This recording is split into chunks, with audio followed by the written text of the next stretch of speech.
शुभ सकाळ आदरणीय व्यासपीठ, सन्माननीय अतिथी आणि इथे उपस्थित माझ्या प्रिय देशबांधवांनो, मी हिंदवी भुमरे आज एका अशा विषयावर बोलणार आहे ज्याचा विचार जरी केला तरी आपले मन हेलावून जाते आणि डोळे पाणवतात.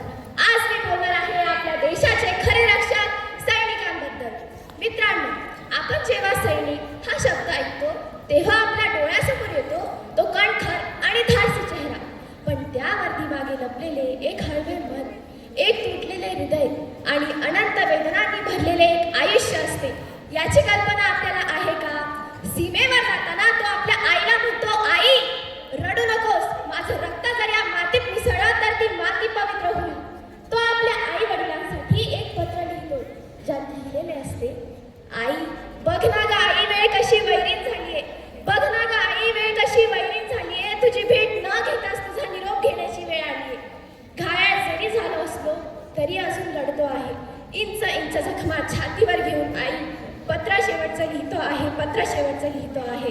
तुमच्यासाठी बाबा खूप काही करायचं होतं, तुमच्यासाठी बाबा खूप काही करायचं होतं, तुमच्या खांद्यावरचं ओझं थोडं माझ्या खांद्यावरती घ्यायचं होतं, पण दैवानं आपला कसा घात केला बाबा, माझ्याच प्रेताचा भार तुमच्या खाली दिला. पण खरी वेदना तेव्हा सुरू होते जेव्हा या सैनिकाचं पत्र अपूर्णच राहतं आणि घराच्या दारात येतो तो त्याचा मृतदेह. आई जमिनीवर कोसळते. लहान मुलं आपल्या आईला विचारतं, आई सांग ना ग आई, तू का रडतीये, सांग ना ग आई, तू टिकली लावणं का सोडलं, का ग आशाशी नातं तू आज असं तोडलं. मित्रांनो, यापेक्षा दुःखाचा क्षण कधी असू शकतो का? कधीच नाही. शेवटी एकच, तुम्ही जेव्हाही एखादा सैनिक पाहाल तेव्हा त्यांना एक जय हिंद बोला. धन्यवाद.